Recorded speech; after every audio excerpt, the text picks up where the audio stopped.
ನಮಸ್ತೆ ಎಲ್ಲರಿಗೂ. Welcome back to ನೇತ್ರ ರಂಗನಾಥ್ ಬ್ಲಾಗ್ಸ್. ಇವತ್ತು ಸಿಂಪಲ್ಲಾಗಿ ಟೇಸ್ಟಿ ಆ್ಯಂಡ್ ಹೆಲ್ದಿಯಾಗಿ ರಾಗಿ ಹಲ್ವಾ ಮಾಡ್ಕೊಂಡ್ರೆ ಬನ್ನಿ.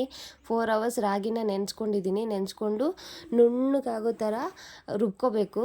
ರುಬ್ಕೊಂಡ್ಮೇಲೆ ಈ ಥರ ಒಂದು ಸ್ಟೀಮರ್ ಇಲ್ಲ, ನಾನು ಇಲ್ಲಿ ಬಟ್ಟೆಲಿ ಹಾಕ್ಕೊಂಡು ಸೋಸ್ಕೋತಿದ್ದೀನಿ ನೋಡಿ. ಆ ಥರ ಕ್ಲೀನಾಗಿ ಸೋಸ್ಕೊಂಡ್ಮೇಲೆ ಸ್ಟವ್ ಹಚ್ಕೊಂಡು ಸ್ಟವ್ ಮೇಲೆ ಇಟ್ಕೊಳ್ಳಿ. ನಾನಿಲ್ಲಿ ಬಾಣಲಿನ ಯೂಸ್ ಮಾಡ್ತಾಯಿದ್ದೀನಿ. ಸ್ಟವ್ ಮೇಲೆ ಇಟ್ಕೊಂಡ್ಮೇಲೆ ಕಂಟಿನ್ಯೂಸ್ ಆಗಿ ಒಂದು ಸೌಟ್ ತೊಗೊಂಡು ತಿರುಗಿಸ್ತಾನೆ ಇರಿ ಅದನ್ನು, ಇಲ್ಲಾಂದರೆ ತಳ ಹಿಡಿದ್ಬಿಡುತ್ತೆ. ಈ ಥರ ತಿರುಗಿಸ್ತಾನೆ ಇರಬೇಕು ಕಂಟಿನ್ಯೂಸ್ ಆಗಿ. ಇದಕ್ಕೆ ನೀವು ಬೇಕಾದರೆ ಬೆಲ್ಲ ಮಿಕ್ಸ್ ಮಾಡ್ಕೋಬೋದು. ನಾನು ಇಲ್ಲಿ ಸಕ್ಕರೆ ಯೂಸ್ ಮಾಡ್ತಿದ್ದೀನಿ. ತಿರುಗಿಸ್ಬೇಕಾದ್ರೆ ತುಪ್ಪ ಯೂಸ್ ಮಾಡ್ಕೊಳ್ಳಿ. ಮಧ್ಯೆ ಯೂಸ್ ಮಾಡ್ತಾಯಿದ್ದೀನಿ ನಾನು. ನೀವು ಕೊನೆಯಲ್ಲಿ ಹಾಕ್ಕೋಬೋದು. ಆಮೇಲೆ ಸಕ್ಕರೆ ಹಾಕ್ಕೊಳ್ಳಿ. ನಾನು ಇಲ್ಲಿ ಸಕ್ಕರೆ ಯೂಸ್ ಮಾಡ್ತಾಯಿದ್ದೀನಿ. ನೀವು ಬೇಕಾದರೆ ಬೆಲ್ಲನೂ ಯೂಸ್ ಮಾಡ್ಕೋಬೋದು, ಮತ್ತು ಕಾಯಿ ತುರಿನೂ ಯೂಸ್ ಮಾಡ್ತಾರೆ. ನಾನು ಇಲ್ಲಿ ಲಾಸ್ಟಲ್ಲಿ ಹಾಕಿದ್ದೀನಿ ಅಷ್ಟೇ. ಆಮೇಲೆ ಸಕ್ಕರೆ ಹಾಕಿದ್ಮೇಲೆ ನಾನು ಮತ್ತೆ ಮಿಲ್ಕ್ ಪೌಡರ್ ಅಂದರೆ ನನಗೆ ಇಷ್ಟ, ಸ್ವಲ್ಪ ಟೇಸ್ಟ್ ಚೆನ್ನಾಗಿರುತ್ತೆ ಅಂತ ಮಿಲ್ಕ್ ಪೌಡರ್ ಆ್ಯಡ್ ಮಾಡ್ಕೋತಾ ಇದ್ದೀನಿ ನೋಡಿ. ಈ ಥರ ಆಡಿಸ್ತಾನೇ ಇರಬೇಕು ಕಂಟಿನ್ಯೂಸ್ ಆಗಿ. ಆಮೇಲೆ ಸ್ವಲ್ಪ ಒಂದು 2 ಸ್ಪೂನು ಕಾರ್ನ್ ಪೌಡ್ರ್ ತೊಗೊಂಡು ಅದಕ್ಕೆ ನೀರು ಹಾಕ್ಕೊಂಡು ಮಿಕ್ಸ್ ಮಾಡ್ಕೊತಿದ್ದೀನಿ ಗಂಟಿಲ್ದಂಗೆ.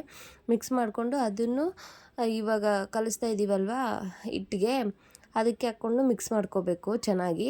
ಗಂಟು ಇರದೇ ಇರೋ ಥರ ಇಲ್ಲಿ ನೋಡಿ. ಇಲ್ಲಾಂದರೆ ಸ್ವಲ್ಪ ಮರಿದ್ರೂ ಗಂಟಾಗೋಗುತ್ತೆ. ಕಂಟಿನ್ಯೂಸ್ ಆಗಿ ತಿರುಗಿಸ್ತಾನೆ ಇರಬೇಕು. ತಿರ್ಗಿಸ್ಕೊಂಡ್ಮೇಲೆ ನೋಡಿ ಈ ಥರ ಟೆಸ್ಟರ್ ಬರುತ್ತೆ. ಇನ್ನು ಇದಕ್ಕೆ ನಾನು ಒಂದು 5-6 ಸ್ಪೂನು ತುಪ್ಪನ ಯೂಸ್ ಮಾಡಿದ್ದೀನಿ.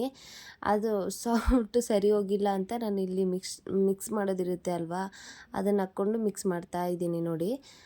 ಈ ಥರ ಮಿಕ್ಸ್ ಮಾಡ್ಕೊಳ್ಬೇಕು ಚೆನ್ನಾಗಿ. ಒಂದು ಟೆಸ್ಟರಲ್ಲಿ ಬರುತ್ತೆ. ಇನ್ನೂ ಚೆನ್ನಾಗಿ ಮಿಕ್ಸ್ ಮಾಡ್ಕೋತಾ ಇದ್ದೀವಿ.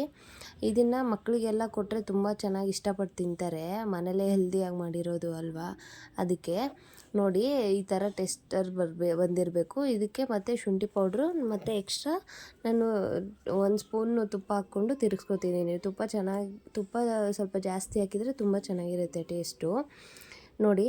ಈ ಥರ ಟೆಸ್ಟರಲ್ಲಿ ಬಂದಮೇಲೆ ಒಂದು ಪ್ಲೇಟ್ಗೆ ನಾನು ತುಪ್ಪ ಸವರಿ ಇಟ್ಕೊಂಡಿದ್ದೀನಿ. ತುಪ್ಪ ಸವರಿ ಇಟ್ಕೊಂಡ್ಮೇಲೆ ಅದು ಪ್ಲೇಟ್ಗೆ ಶಿಫ್ಟ್ ಮಾಡ್ಕೊಳ್ಳಿ. ಶಿಫ್ಟ್ ಮಾಡ್ಕೊಂಡ್ಮೇಲೆ ಅದಕ್ಕೆ ಒಂದು ಸ್ವಲ್ಪ ಮೇಲೆ ಕಾಯಿ ತುರಿ ಹಾಕ್ಕೊಂಡು ಒಂದು 4 ಅವರ್ಸ್ ಹಾಗೇ ಆರಕ್ಕೆ ಬಿಡಿ. ಆರಿದ್ಮೇಲೆ ನೋಡಿ ಈ ಥರ ಬರುತ್ತೆ. ನಿಮ್ಗೆ ಯಾವ ಶೇಪ್ ಬೇಕೋ ಆ ಶೇಪ್ ಕಟ್ ಮಾಡ್ಕೊಳ್ಳಿ.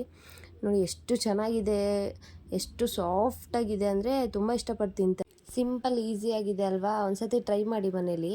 Thank you for watching.